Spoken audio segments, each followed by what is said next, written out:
Hey, Paper Cut, what's up? And today I'm gonna be doing another movie review. Yes, two movie reviews in 2 days consecutively, and it's gonna be awesome. And today I'm gonna be reviewing Fantastic Beasts and the Crimes of Grindelwald. Yeah. Yeah, disclaimer, I am actually a huge Harry Potter fan. I love a lot of the movies and the books. I finished all the Harry Potter movies like 5, 6, 7 years ago, and then I rewatched some of them, and they are amazing. In fact, I have the box set of the Harry Potter movies somewhere in my house, and then we also have the spin-off of Harry Potter, the long-awaited spin-off, Fantastic Beasts, and rumors have it that or rumor has it that Fantastic Beasts is a five-parted movie series franchise, and that is ambitious, that is bold. And this movie right here is the second installment of the five, and I am disappointed. If I can rank all the Harry Potter related movies, this would be the worst. Yep. Yep. Yeah, and of course I've watched the first Fantastic Beasts. You can go check my review on it, and I think it's just okay. It's not all that great. There are entertaining and cool bits, but I just feel like it doesn't have the magic that the original Harry Potter series have. So anyway, this movie, well, judging by the title, this movie is about Grindelwald, a bad guy who is really, really bad, really powerful, really evil, but not as powerful and evil as Voldemort. So I'm not really caring for Grindelwald all that much. So the movie, I already kind of forgot what happened in the movie, even though I just watched it last night. Yeah, so of course we have Newt Scamander, the main male protagonist, who is shy but cute, really loving and caring and kind. We have the female sidekick Tina. We have the male sidekick, who is as always awesome, Kowalski, something Kowalski. And then we have Kowalski's love interest, whose name was friggin' I actually forgot. And then we also have Credence, who actually, by the way, minor spoiler alert, Credence, he's still alive. Ezra Miller is still playing Credence, and he's basically an obscure.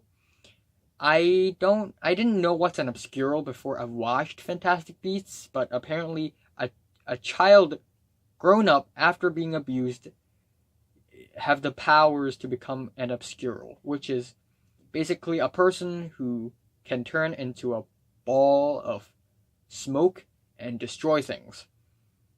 And then we have Grindelwald, the big bad evil guy, who wants to sort of break the wizards and witches of the world free by allowing muggles to interact with the wizarding world.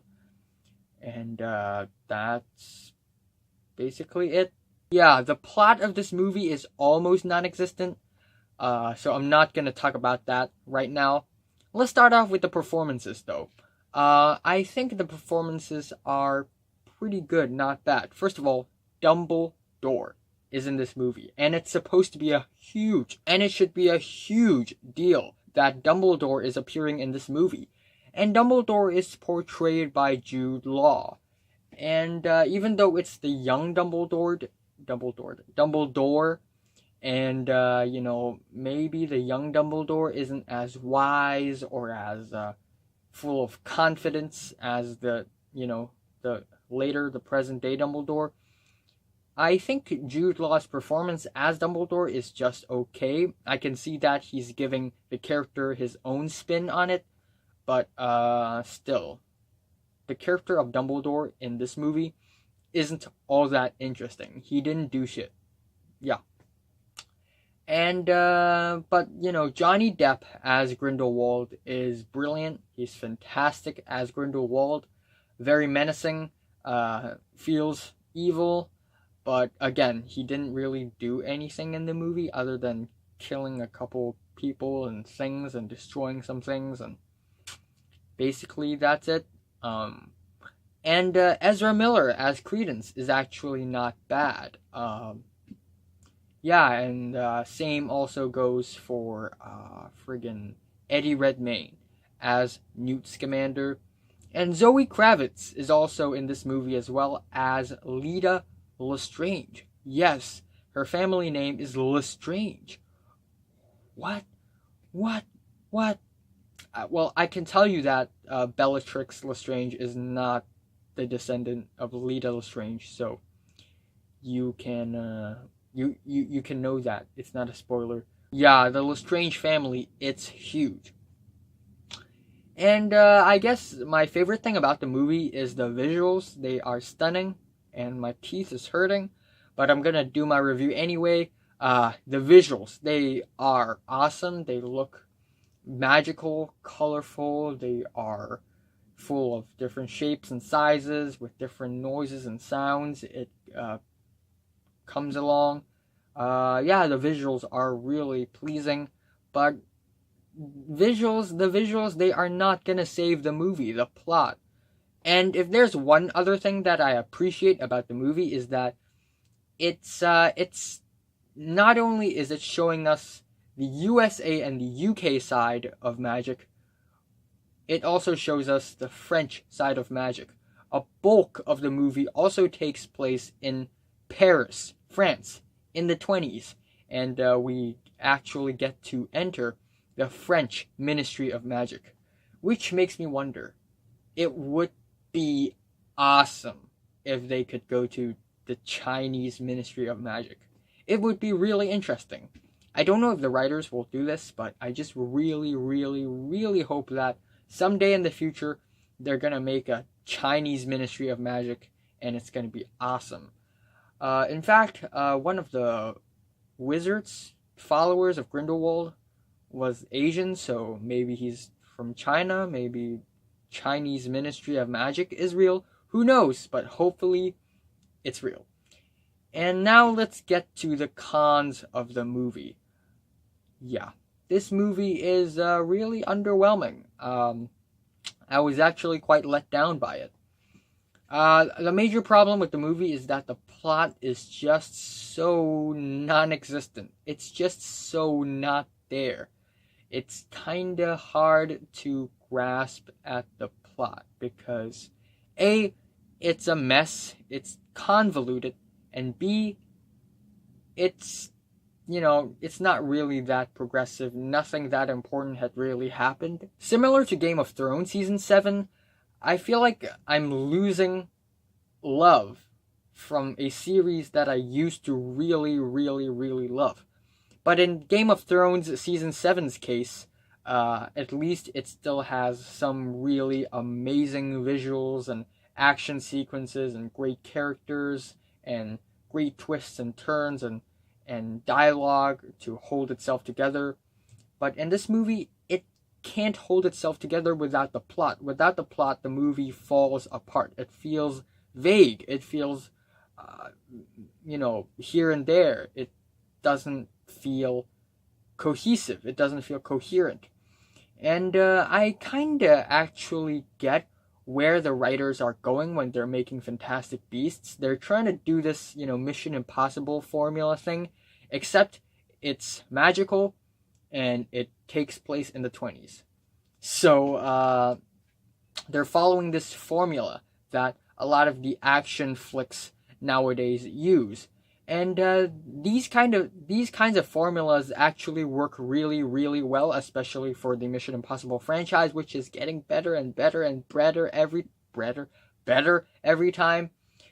But In Harry Potter's case, or more like in Fantastic Beasts' case, using that formula is not going to work unless you really change the whole atmosphere and the characters and the whole setup of the plot. Because with a formula like this, it needs to be relatable. It needs to be interesting. It needs to be very straightforward, simple, and cohesive. And this movie is none of that. This movie, it feels very vague and unclear. For like 2/3 of the movie, I still don't know what's going on. Who's this guy? What's he doing here? What's she doing here? What she's doing? What's Grindelwald doing? I have no idea. I don't know where people are going. It's just so vague. It's just so messy. And yeah, also it's so incohesive. It's like at some point in the movie, almost every character is on their own, and it's just such a mess. If you want to make a movie that's supposed to be very weird and magical and sort of mythical, you need to keep the story together if you want to go to this, action movie route. And yeah, this movie is so unrelatable.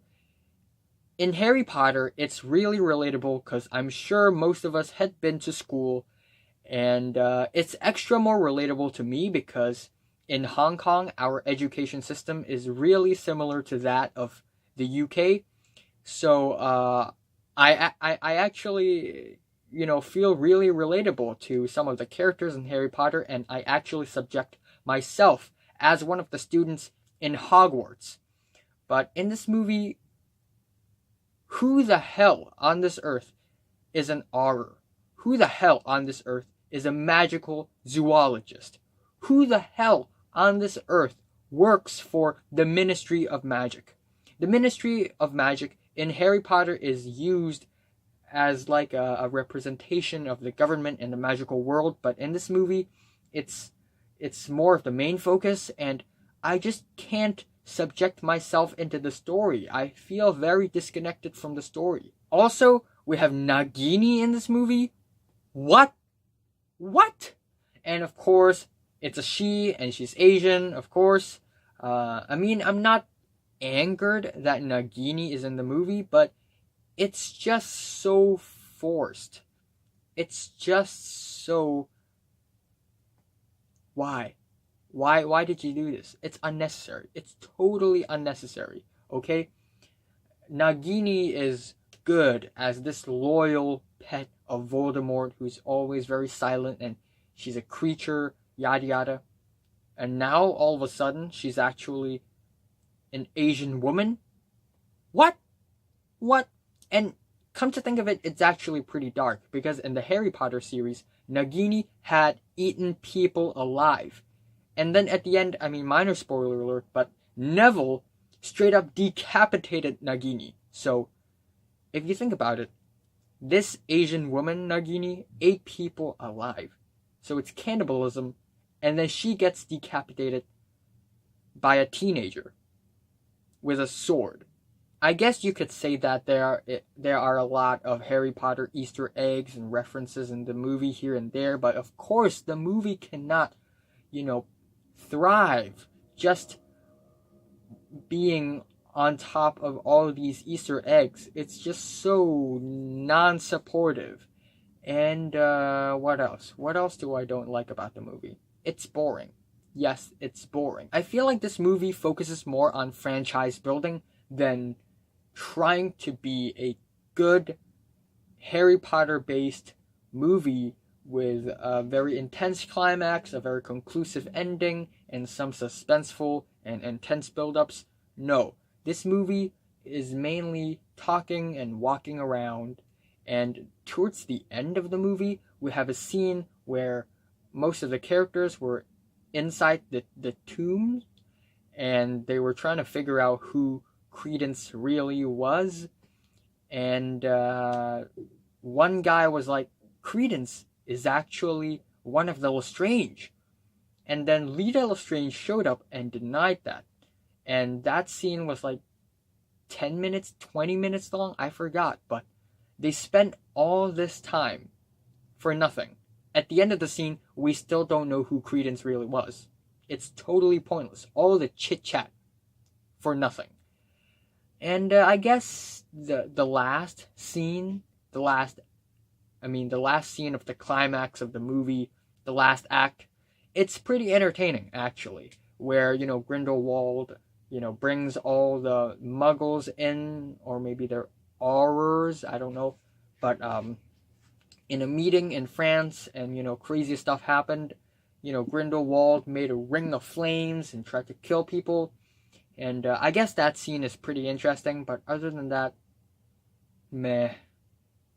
And then we also have a few scenes that takes place in Hogwarts, but instead of having this heavy nostalgia, Hogwarts feel kinda dead and empty. I don't know why. But good for the cast though, especially for Zoe Kravitz, because I bet she's having such a great time on the set. Especially that one scene with her and Jude Law. I bet she's just so excited while filming that. But yeah. I just wish that they would treat this movie more like a book than an actual movie. And I'm saying Fantastic Beasts and the Crimes of Grindelwald is gone with the wind. It's gone. It's forgotten. It's missing from my memories. And I'm just kind of feeling a 5 out of 10. Yep, a 5. So, have you watched Fantastic Beasts and the Crimes of Grindelwald? From 1 to 10, how much did you rate it? Like if you like it, hate if you hate it, and subscribe if you want more. And thanks for watching.